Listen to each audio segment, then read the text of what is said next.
정해져 있지 않고요. 그것이 정해져 있지 않다는 것을 다시 한번 확인하고 있습니다. 예, 그래서 뭐 이런 부분이 좀 잘못되면 뭐 국내문제 불간섭 원칙하고도 충돌이 될 수 있는데요. 어쨌거나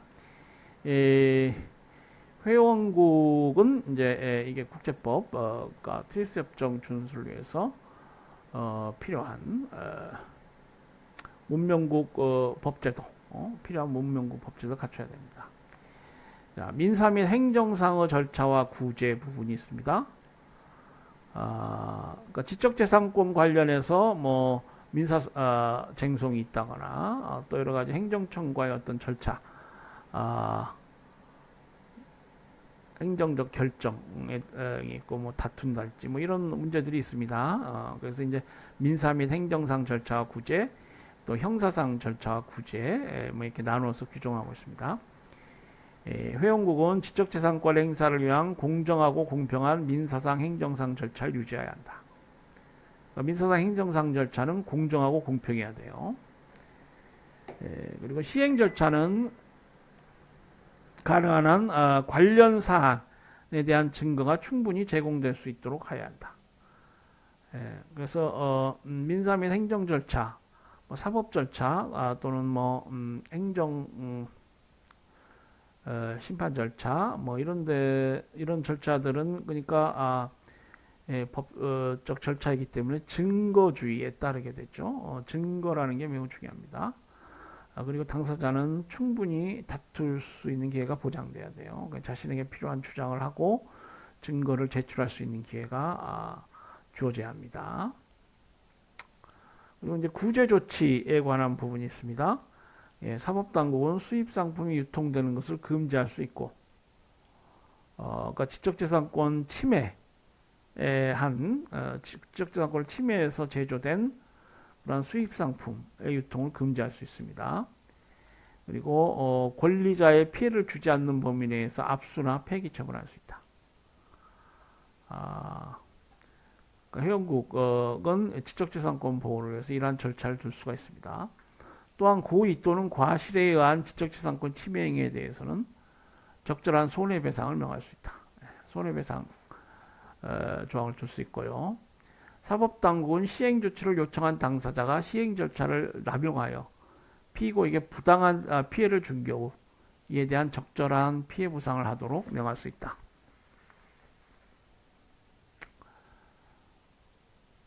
그래서 이러한 부당한 피해를 받은 자에게 이제 어떤 적절한 피해 보상을 해야 될 그러한 경우가 있습니다. 그래서 예컨대 아까 뭐 압수 폐기 처분 관련해서 이게 뭐 제대로 되지 않은 그런 정보에 따라서 오류가 있고 그래서 뭐 정당한 권리자 물품을 압수나 폐기한 경우에는 피해 보상해야 되겠죠.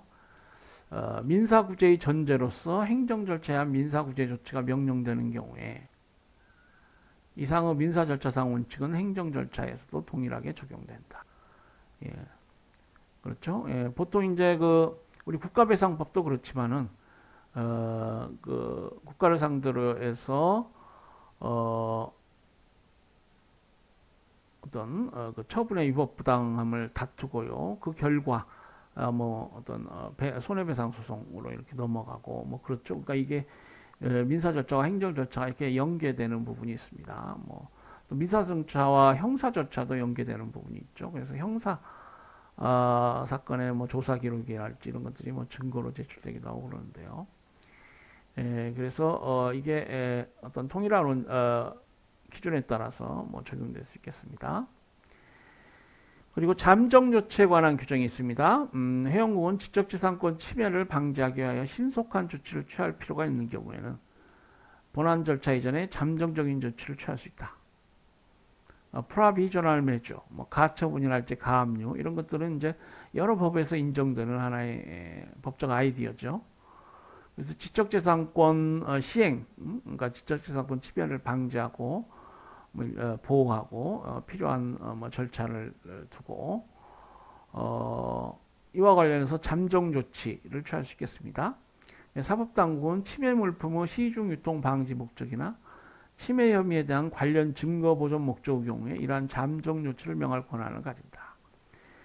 잠정 조치는 사법당국이 결정한 합리적인 기간 이내 또는 그러한 결정이 없는 경우에는 20영업일이나 30일여길 중 긴 기간 이내에 본안에 대한 소송 절차를 개시해야 한다.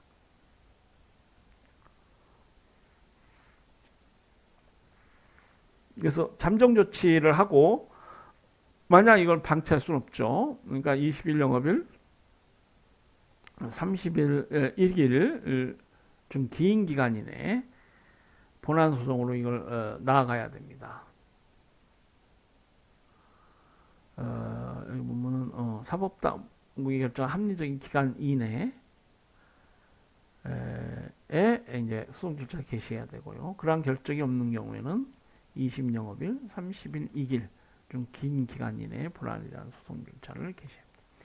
이 기간 내에 개시되지 않을 경우 피고가 요구하면 이 잠정 조치는 취소 또는 실효되겠습니다. 잠정 조치가 취소되거나 소멸되거나 침해나 침해 위협이 없었음이 추후 확인된 경우에는 사법당국은 피해를 입은 피고에게 신청인이 적절한 보상을 행하도록 명할 수 있다. 그러니까 이게 잠정 조치를 요구한 신청인이 이게 뭐 잘못된 것이니까요. 이런 경우에 그 피해를 입은 피고에게 적절한 보상을 해야 되겠죠. 자, 다음으로 이제 국경 조치에 대한 특별 요건이라고 하는 부분이 있습니다. 먼저 국경 조치가 뭐냐? 이 국경 조치라는 건 상품의 수출입 통관 과정에서 지적재산권 침해 상품의 유통을 차단하고자 하는 조치다. 그렇죠? 따라서 지적재산권은 국제적인 침해 방지의 가장 중심이 되는 조치라고 할 수 있다. 그래서 이 지적재산권 침해 방지 관련해서 가장 중요한 그런 부분입니다. 먼저 통관 정지가 있습니다. 상표권과 저작권의 경우는 침해 여부에 대하여 판정이 용이하기 때문에 회원국의 통과 정지 신청 규정을 의무화하도록 한 반면에 다른 재산권은 판정이 용이하지 않기 때문에 회원국 재량에 따르도록 하고 있다. 상표권, 저작권은 이게 그것이 침해되었는지 여부가 쉽게 뭐 판명될 수 있습니다. 짝퉁 상품 같은 거, 불법 상표가 부착된 그런 것들을 발견하기 비교적 쉽죠. 그리고 이 표절이랄지 뭐 저작권 침해 관련한 저작물도 뭐 쉽게 판정할 수 있습니다. 다만 뭐 특허권자가 있었달지 뭐 이런 것들은 전문가들이 많이 알 수 있고요. 또 판정을 받아봐야 돼요. 그렇기 때문에 이제 나눠서 상표권, 저작권 같은 경우는 통관 정지를 의무화하도록 하고 있고요. 그러니까 회원국이 이걸 의무화해야 됩니다. 그러니까 회원국 의무예요. 지적재산권 보호를 위한 회원국 의무입니다. 그 외의 재산권은 회원국이 알아서 뭐 통관 정지를 할 수도 있고 안 할 수도 있겠습니다. 그러니까 다시 한번 보면은 상표권이나 저작권의 경우에 회원국은 지적재산권의 침해로 의심할 만한 정당한 근거를 가진 권리자가 상당한 의심이 있다. 뭐 보통 그런 기준을 쓰죠. 법에서.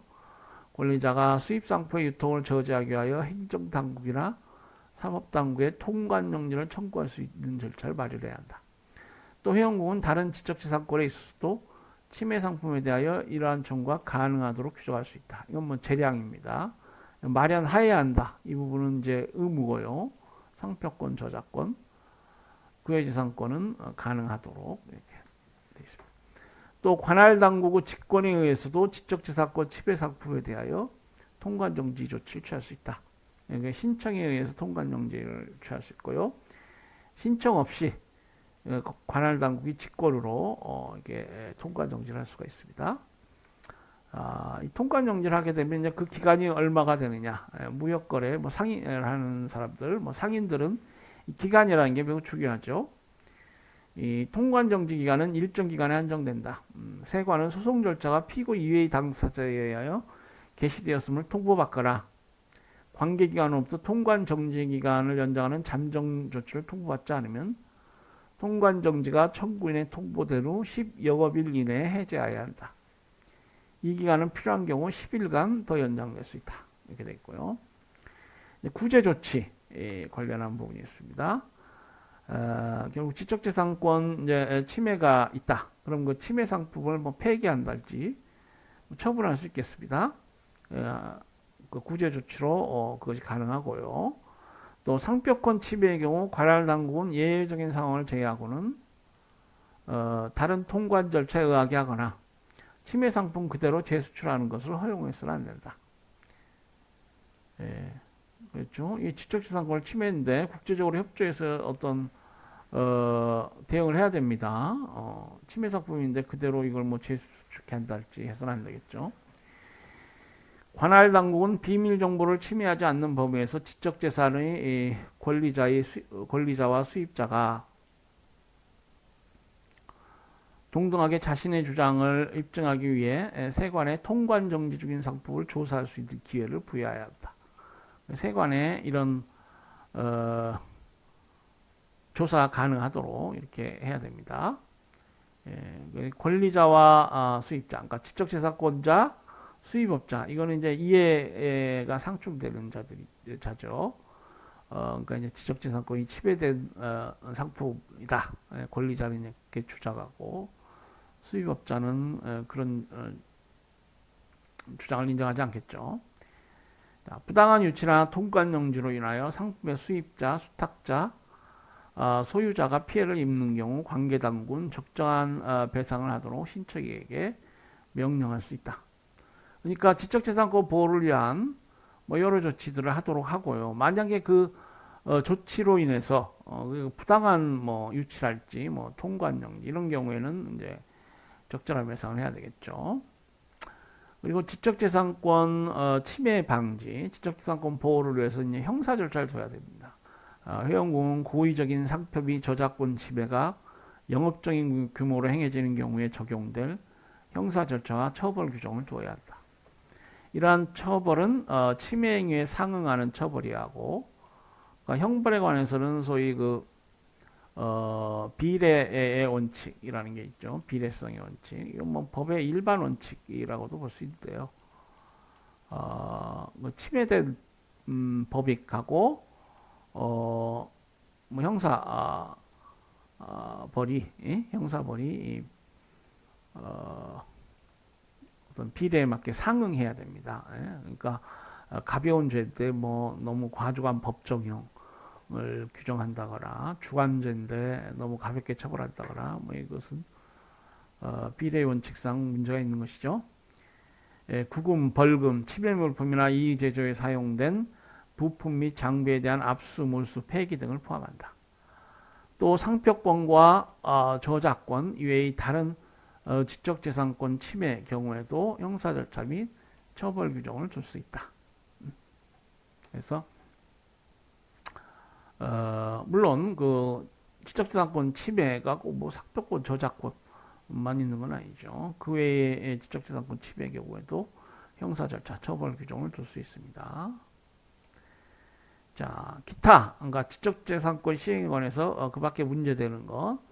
자, 지적재산권 취득, 유지, 그리고 당사자 간 절차 부분이 있습니다.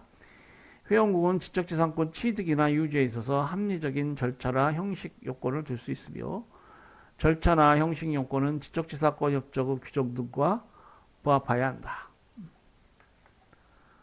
지적재산권 취득이나 유지에 관한 절차, 행정적 취소 절차, 이의신청이나 철회와 같은 당사자 절차 등은 일반 시행 절차에서의 원칙에서와 같이 공평, 공정해야 하며 이 지적재산권 관련해서 뭐 특허 출원하고 또 등록하고 그 거부되면 뭐 이의 신청을 하고 또 일정한 경우에는 뭐 그 특허권 등록이 취소되고 뭐 이런 절차들이 있겠죠.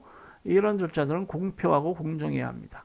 필요 이상으로 복잡해서는 안 되고요. 지나치게 시간과 비용이 소모되어서는 안 되겠습니다. 또 당사자 간의 절차에 있어서 최종 행정결정은 사법적, 준사법적 기관에 의하여 재검토를 받을 수 있어야 된다. 아까 말씀드린 judicial review, 사법심사 제도가 마련되어 있어야 됩니다. 자, 트립스 협정은 뭐 마찬가지로 이제 국제협정이니까 조약이니까요. 그 말비에 보일러플레이트라고 하죠. 그 조약 협정에 관한 기본적인 체제에 관련된 조항들이 있습니다. 협정 운영 및 분쟁 해결 뭐 이렇게 돼 있는데 각 회원국 대표들로 구성되는 무역 관련 지적재산권 협정 이사회는 무역 관련 지적재산권 협정 운영과 집행에 관한 사항을 총괄하게 된다. 예, 그래서 이게 부속서 1C죠. 이와 관련해서 무역 관련 지적재산권 협정 이사회가 있습니다. 그러니까 이사회위원회 협정마다 이걸 두도록 하는 조항이 있습니다.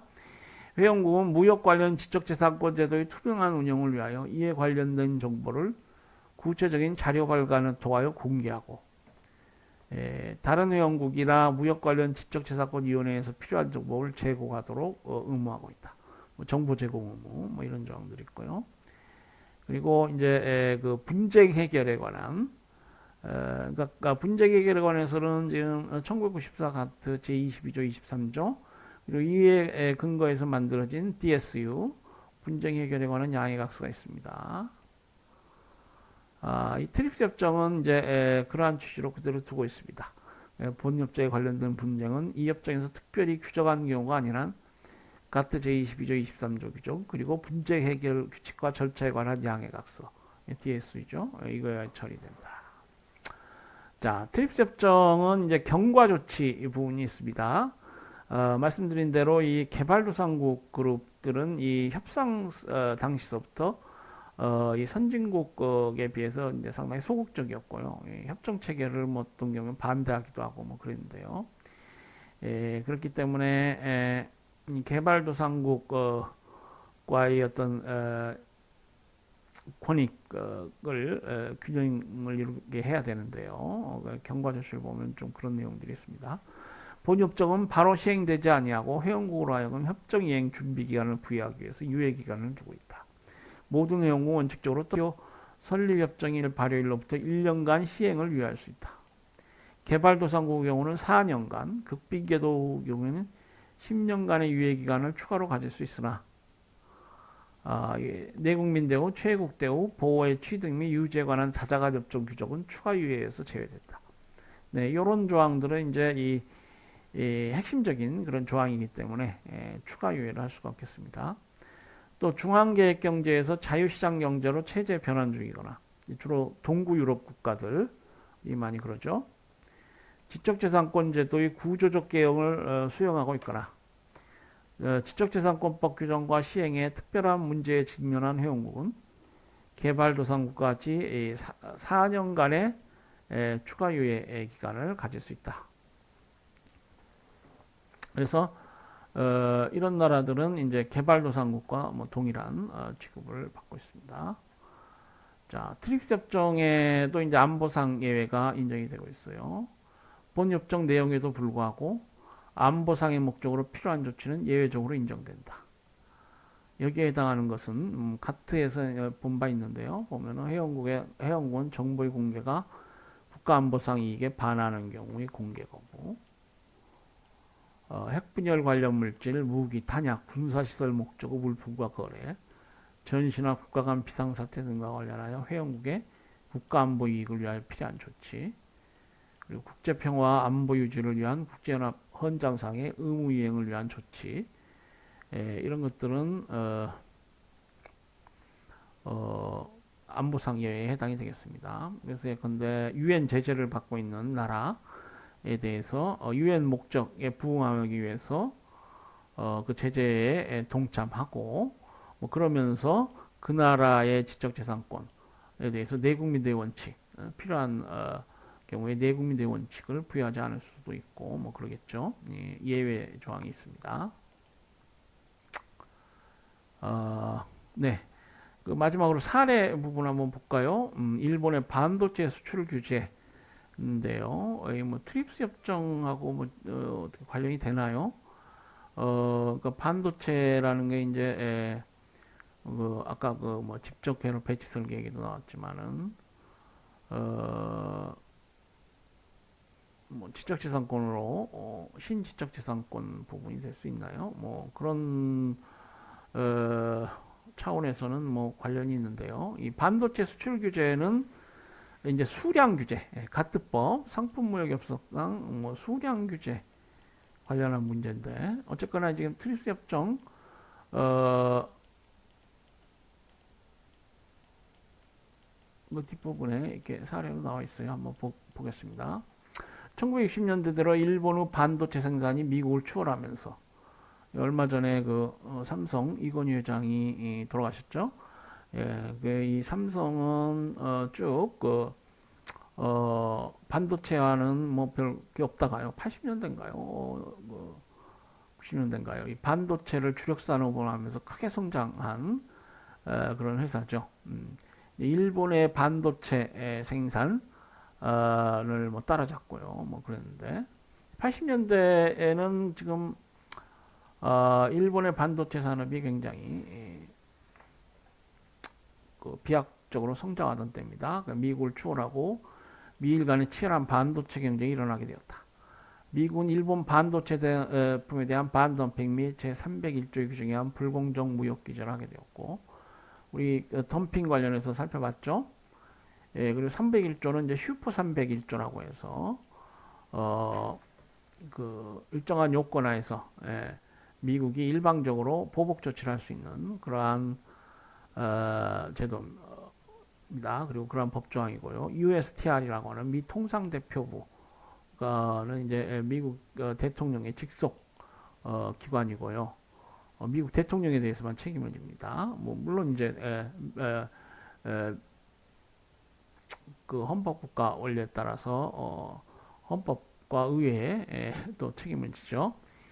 이 슈퍼 301조는 국제법을 위반해서 미국의 통상이익을 침해한다 할지, 미국에 대해 차별적 어떤 무역 관행이 있다 할지, 뭐 이런 일정한 요건하에서 이제 보복 조치를 스스로 할 수 있다.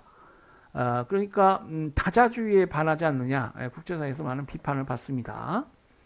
그러니까 그런 어떤 불공정 무역 행위가 있다 할지, 통상 갈등이 있으면은 가트나 WTO에서 해결해야 된다. 근데 이제 미국 정부는 이 슈퍼 301조에 따라 스스로 어떤 구제로 나아갑니다. 그래서 조사하고 뭐 보복 조치를 하는 거예요. 자신의 국내법에 따라 하는 것이 이게 뭐가 불법이냐? 미국 정부는 이제 그렇게 주장하고요. WTO 체제 정신에 반한다. 국제법학자들은 또 이제 반대로 그렇게 주장하는데요. 이 슈퍼 301조 가끔 발동이 됩니다. 이러한 무역 말찰 문제를 해소하기 위한 협상 끝에 1996년 9월 미일 간 반도체 무역 협정을 체결했다. 이 협정은 일본의 반도체 덤핑 수출을 방지하기 위해서 정부가 가격을 제하고 반도체 상품에 관하여 일본 시장에 외국 기업이 더 접근하기 쉽도록 한다는 것을 포함하고 있었다. 언젠가 나왔죠. VERS. 이게 뭐의 약자죠? voluntary, 자율적, export, 수출, restraint, 제한. VERS, 이게 회색지대 조치고요.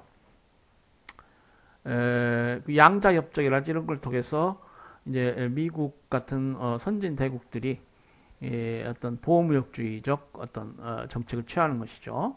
스스로 알아서 해라. 물론 이제 이런 것들은 뭐 반덤핑이랄지 뭐 이런 기본적인 어떤 배경들이 있습니다. 그래서 이제 이런 배경하에서 협상을 진행하고 어떤 협상을 체결하는 것이죠.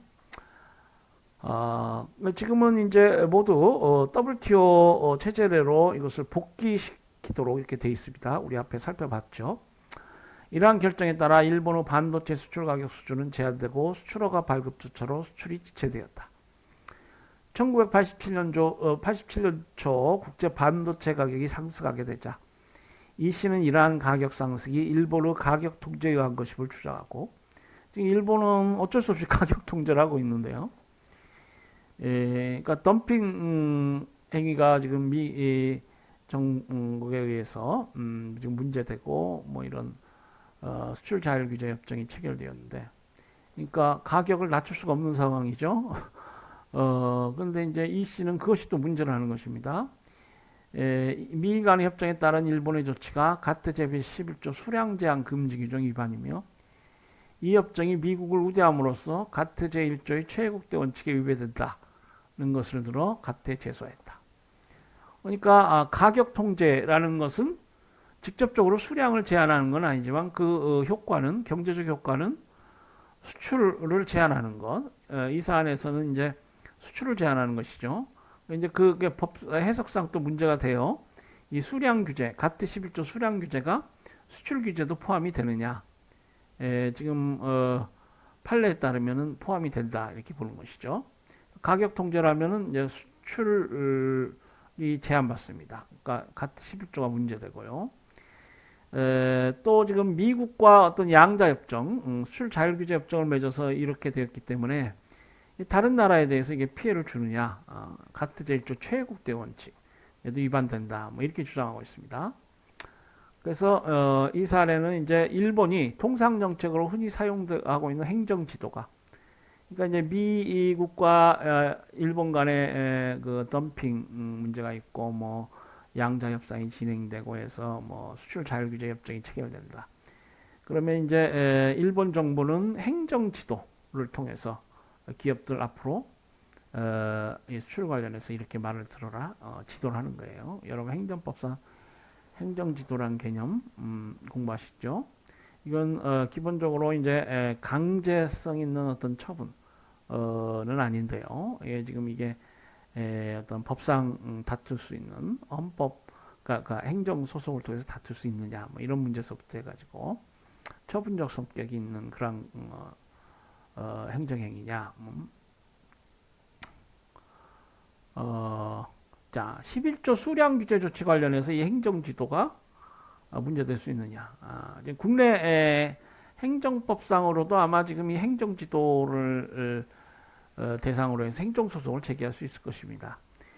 가트법, WTO법 해석에 있어서는 뭐 더더욱 완화된 기준이 되겠죠. 국가의 거의 모든 조치가 포함이 됩니다. 꼭 처분적 성격의 그런 조치 아니더라도요. 그러니까 이 행정지도가 뭐 해당이 될 겁니다, 당연히. 또 수입이 아닌 수출을 제한하는 조치를 취하고 있는데 이 11조가 수입 수량 규제 조치 외에 수출 수량 규제 규제 조치도 포함이 되느냐.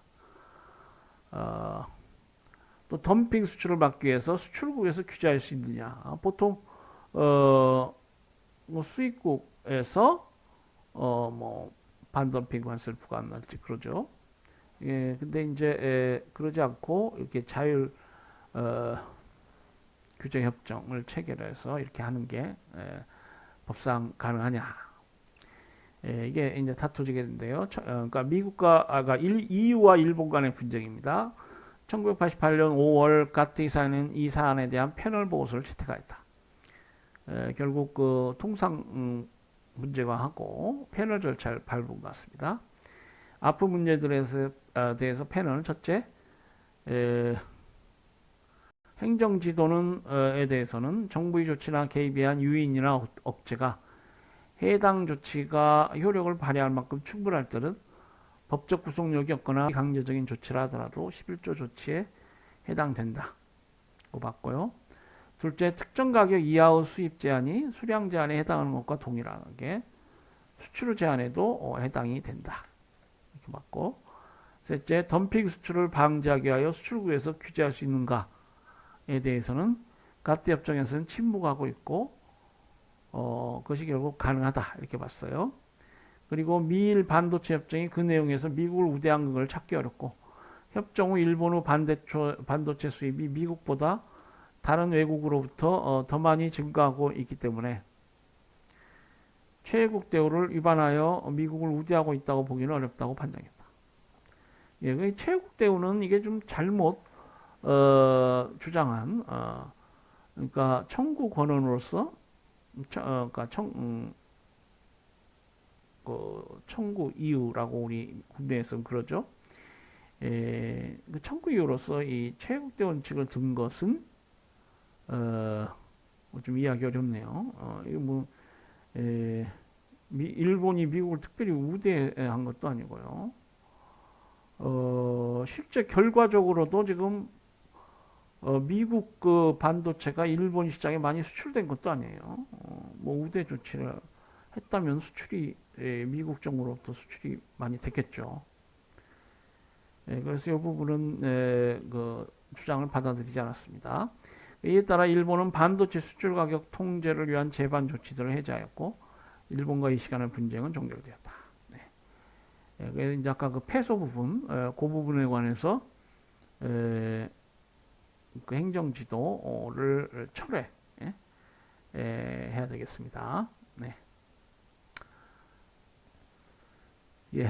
자, 여기까지 그 무역 관련 지적재산권 협정 부분을 살펴봤습니다. 여기 보면은 뭐 사례가 직접 보니까 반도체 뭐 지적재산권 관련해서는 뭐 반도체 부분이 좀 있고요.